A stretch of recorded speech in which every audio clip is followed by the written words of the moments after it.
ओम शांति। 11 सितंबर 2024। प्यारे मीठे बाबा के आज के मधुर महावाक्य। आज की मूली के कुछ विशेष पॉइंट्स। आज बाबा हमें समझाते कि हम आत्माओं को सतो प्रधान बनने के लिए चलते फिरते बाप की याद में रहना है। दैवी कैरेक्टर्स धारण कर बहुत बहुत मीठा बनना है। देही अभिमानी होकर एक बाप के संग में रहना है और जो संस्कार बाप में हैं वही संस्कार स्वयं में धारण कर मास्टर ज्ञान का सागर बनना है।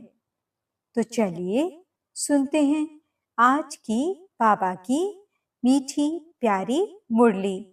ओम शांति।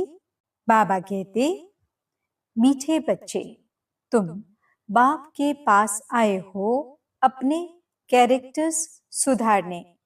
तुम्हें अभी दैवी कैरेक्टर्स बनाने हैं। प्रश्न, तुम बच्चों को आंखें बंद करके बैठने की मना क्यों की जाती है? उत्तर, क्योंकि नजर से निहाल करने वाला बाप तुम्हारे सम्मुख है। अगर आंखें बंद होंगी तो निहाल कैसे होंगे? स्कूल में आंखें बंद करके नहीं बैठते हैं। आंखें बंद होंगी तो सुस्ती आएगी। तुम बच्चे तो स्कूल में पढ़ाई पढ़ रहे हो, ये सोर्स ऑफ इनकम है।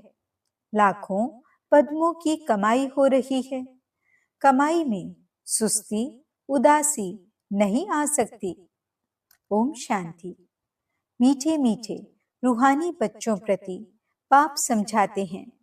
ये तो बच्चे जानते हैं कि रूहानी बाप परम धाम से आकर हमको पढ़ा रहे हैं। क्या पढ़ा रहे हैं? बाप के साथ आत्मा का योग लगाना सिखलाते हैं, जिसको याद की यात्रा कहा जाता है। यह भी बताया है, बाप को याद करते करते मीठे रूहानी बच्चे तुम पवित्र बन अपने पवित्र शांति धाम में पहुंच जाएंगे। कितनी सहज समझानी है। अपने को आत्मा समझो और अपने प्रीतम बेहद के बाप को याद करो तो तुम्हारे जन्म जन्मांतर के पाप जो हैं वे भस्म होते जाएंगे। इसको ही योग अग्नि कहा जाता है। ये भारत का प्राचीन राजयोग है, जो बाप ही हर 5000 वर्ष के बाद आकर सिखलाते हैं। बेहद का बाप ही भारत में इस साधारण तन में आकर तुम बच्चों को समझाते हैं। इस याद से ही तुम्हारे जन्म जन्मांतर के पाप कट जाएंगे, क्योंकि बाप पतित पावन है और सर्वशक्तिमान है। तुम्हारी आत्मा की बैटरी अभी तमो प्रधान बन गई है। जो सतो प्रधान थी, अब उनको फिर से सतो प्रधान कैसे बनाएं? जो तुम सतो प्रधान दुनिया में जा सको और शांति धाम घर में जा सको। बच्चों को यह बहुत अच्छी रीति याद रखना है। बाप बच्चों को ये डोज देते हैं। ये याद की यात्रा उठते बैठते चलते फिरते तुम कर सकते हो। जितना हो सके गृहस्थ व्यवहार में रहते हुए कमल फूल समान पवित्र रहना है। बाप को भी याद करना है और साथ साथ दैवी गुण भी धारण करने हैं, क्योंकि दुनिया वालों के तो आसुरी कैरेक्टर्स हैं। तुम बच्चे यहाँ आए हो दैवी कैरेक्टर्स बनाने। इन लक्ष्मी नारायण के कैरेक्टर्स बड़े मीठे थे। भक्ति मार्ग में उन्हों की ही महिमा गाई हुई है। भक्ति मार्ग कब से शुरू होता है ये भी किसको पता नहीं है। अभी तुमने समझा है। और रावण राज्य कब से शुरू हुआ यह भी अब समझा है। तुम बच्चों को ये सारी नॉलेज बुद्धि में रखनी है। जबकि जानते हो हम ज्ञान सागर रूहानी बाप के बच्चे हैं। अब रूहानी बाप हमको पढ़ाने आते हैं। यह भी जानते हो यह कोई ऑर्डिनरी बाप नहीं है, यह है रूहानी बाप जो हमको पढ़ाने आया है। उनका निवास स्थान सदैव ब्रह्मलोक में है।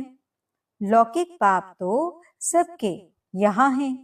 ये बच्चों को अच्छी रीति निश्चय में रखना है। हम आत्माओं को पढ़ाने वाला परम पिता परमात्मा है जो बेहद का बाप है। भक्ति मार्ग में लौकिक बाप होते हुए भी परम पिता परमात्मा को बुलाते हैं। उनका एक ही नाम यथार्थ शिव है। बाप खुद समझाते हैं, मीठे मीठे बच्चों, मेरा नाम एक ही शिव है। भल अनेक नाम, अनेक मंदिर बनाए हैं, परंतु वह सब है भक्ति मार्ग की सामग्री। यथार्थ नाम मेरा एक ही शिव है। तुम बच्चों को आत्मा ही कहते हैं, सालिग्राम कहें तो भी हर्जा नहीं। अनेका अनेक सालिग्राम हैं, शिव एक ही है। वह है बेहद का बाप, बाकी सब है बच्चे। इसके पहले तुम हद के बच्चे, हद के बाप के पास रहते थे। ज्ञान तो था नहीं, बाकी अनेक प्रकार की भक्ति करते रहते थे। आधा कल्प भक्ति की है, द्वापर से लेकर भक्ति शुरू होती है। रावण राज्य भी शुरू होता है। यह है बहुत सहज बात, परंतु इतनी सहज बात भी कोई मुश्किल समझते हैं। रावण राज्य कब से शुरू होता है यह भी कोई नहीं जानता। तुम मीठे बच्चे जानते हो, बाप ही ज्ञान का सागर है। जो उनके पास है वे आकर बच्चों को देते हैं। शास्त्र तो हैं भक्ति मार्ग के। अभी तुम समझ गए हो, ज्ञान, भक्ति और फिर है वैराग्य। ये तीन मुख्य हैं। सन्यासी लोग भी जानते हैं ज्ञान, भक्ति और वैराग्य, परंतु सन्यासियों का है अपना हद का वैराग्य। वे बेहद का वैराग्य सिखला न सके। दो प्रकार के वैराग्य हैं, एक है हद का, दूसरा है बेहद का। वह है हठ योगी सन्यासियों का वैराग्य, यह है बेहद का। तुम्हारा है राजयोग, वह घर बार छोड़ जंगल में चले जाते हैं तो उन्हों का नाम ही पड़ जाता है सन्यासी। हठ योगी घर बार छोड़ते हैं पवित्र रहने के लिए, यह भी है अच्छा। बाप कहते हैं भारत तो बहुत पवित्र था, इतना पवित्र खंड और कोई होता नहीं। भारत की तो बहुत ऊंची महिमा है जो भारतवासी खुद नहीं जानते हैं। बाप को भूलने कारण सब कुछ भूल जाते हैं, अर्थात नास्तिक निधन के बन पड़ते हैं। सतयुग में कितनी सुख शांति थी, अभी कितनी दुख अशांति है। मूल वतन तो है ही शांति धाम, जहाँ हम आत्माएं रहती हैं।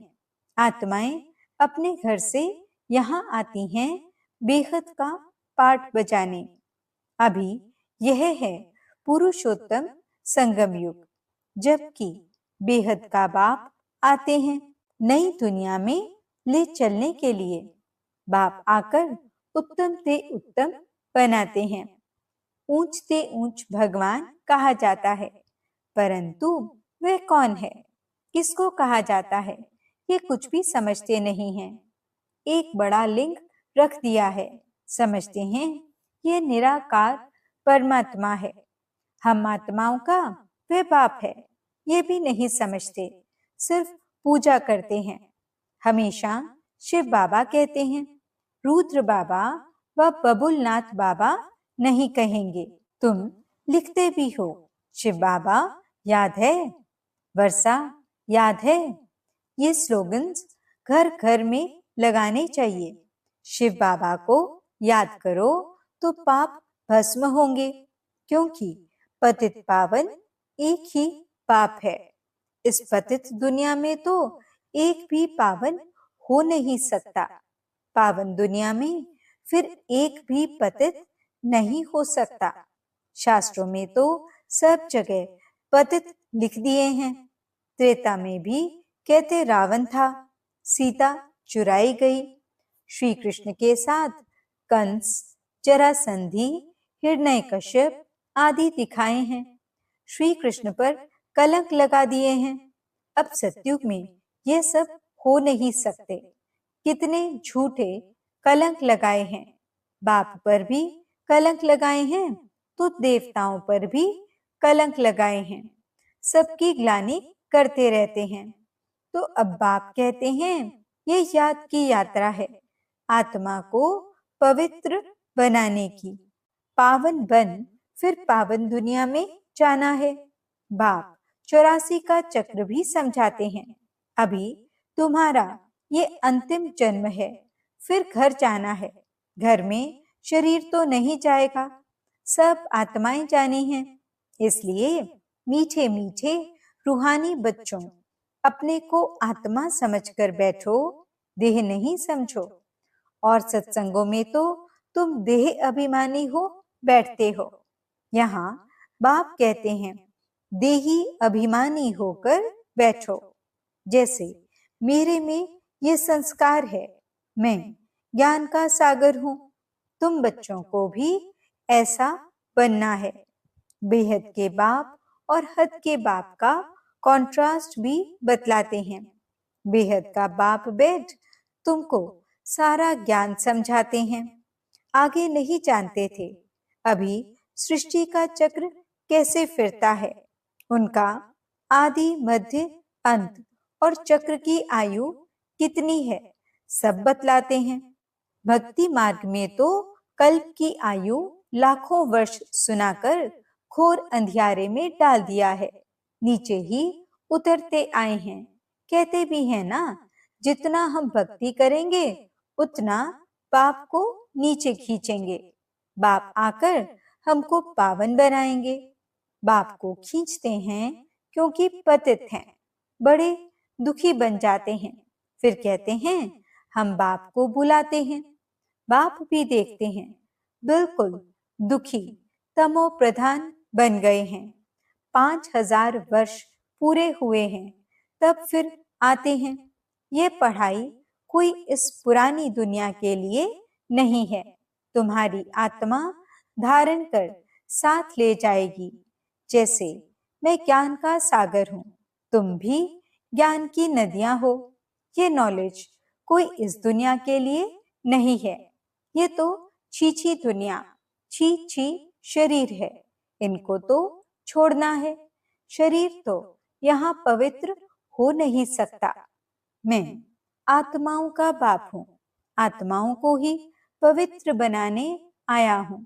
इन बातों को मनुष्य तो कुछ भी समझ नहीं सकते हैं। बिल्कुल ही पत्थर बुद्धि पतित हैं। इसलिए गाते हैं पतित पावन। आत्मा ही पतित बनी है। आत्मा ही सब कुछ करती है। भक्ति भी आत्मा करती है, शरीर भी आत्मा लेती है। अब बाप कहते हैं मैं तुम आत्माओं को ले जाने आया हूं। मैं बेहद का बाप तुम आत्माओं के बुलावे पर आया हूं। तुमने कितना पुकारा है, अभी तक भी बुलाते रहते हैं। हे पतित पावन, ओ गॉड फादर, आकर इस पुरानी दुनिया के दुखों से, डेविल से लिबरेट करो, तो हम सब घर में चले जावें। और तो कोई को पता ही नहीं है हमारा घर कहाँ है, घर में कैसे कब जाएंगे। मुक्ति में जाने के लिए कितना माथा मारते हैं, कितने गुरु करते हैं। जन्म जन्मांतर माथा मारते चले आए हैं। वे गुरु लोग जीवन मुक्ति के सुख को तो जानते ही नहीं। वे चाहते हैं मुक्ति, कहते भी हैं विश्व में शांति कैसे हो। सन्यासी भी मुक्ति को ही जानते हैं, जीवन मुक्ति को तो जानते नहीं। परंतु मुक्ति, जीवन मुक्ति दोनों वर्षा बाप ही देते हैं। तुम सब जीवन मुक्ति में रहते हो तो बाकी सब मुक्ति में चले जाते हैं। अभी तुम बच्चे नॉलेज ले रहे हो, ये बनने के लिए तुमने ही सबसे जास्ती सुख देखा है, फिर सबसे जास्ती दुख भी तुमने देखा है। आदि सनातन देवी देवता धर्म वाले तुम ही फिर धर्म भ्रष्ट कर्म भ्रष्ट हो गए हो। तुम पवित्र प्रवृत्ति मार्ग वाले थे, ये लक्ष्मी नारायण पवित्र प्रवृत्ति मार्ग के हैं। घर बार छोड़ना ये सन्यासियों का धर्म है। सन्यासी भी पहले अच्छे थे, तुम भी पहले बहुत अच्छे थे, अभी तमो प्रधान बने हो। बाप कहते हैं ये ड्रामा का खेल है। बाप समझाते हैं ये पढ़ाई है ही नई दुनिया के लिए। पतित शरीर पतित दुनिया में ड्रामा अनुसार हमको फिर 5000 वर्ष के बाद आना पड़ता है। न कल्प लाखों वर्ष का है, न मैं सर्वव्यापी हूँ। ये तो तुम मेरी ग्लानि करते आए हो, मैं फिर भी तुम पर कितना उपकार करता हूँ। जितनी शिव बाबा की ग्लानि की है उतना और कोई की नहीं की है। जो बाप तुमको विश्व का मालिक बनाते हैं उनके लिए तुम कहते रहते हो सर्वव्यापी है। जब ग्लानि की भी हद हो जाती है तब फिर मैं आकर उपकार करता हूँ। यह है पुरुषोत्तम संगम युग, कल्याणकारी युग, जबकि तुमको पवित्र बनाने आता हूँ। कितनी सहज युक्ति पावन बनाने की बतलाते हैं। तुमने भक्ति मार्ग में बहुत धक्के खाए हैं, तालाब में भी स्नान करने जाते हैं, समझते हैं इससे पावन बन जाएंगे। अब कहाँ वह पानी और कहाँ पतित पावन बाप। वह सब है भक्ति मार्ग, यह है ज्ञान मार्ग। मनुष्य कितने घोर अंधियारे में हैं, कुंभकर्ण की नींद में सोए हुए हैं, ये तो तुम जानते हो। गाया भी जाता है विनाश काले विपरीत बुद्धि विनश्यंती। अभी तुम्हारी नंबरवार पुरुषार्थ अनुसार प्रीत बुद्धि है, पूरी नहीं है, क्योंकि माया घड़ी घड़ी भुला देती है। यह है 5 विकारों की लड़ाई। 5 विकारों को रावण कहा जाता है।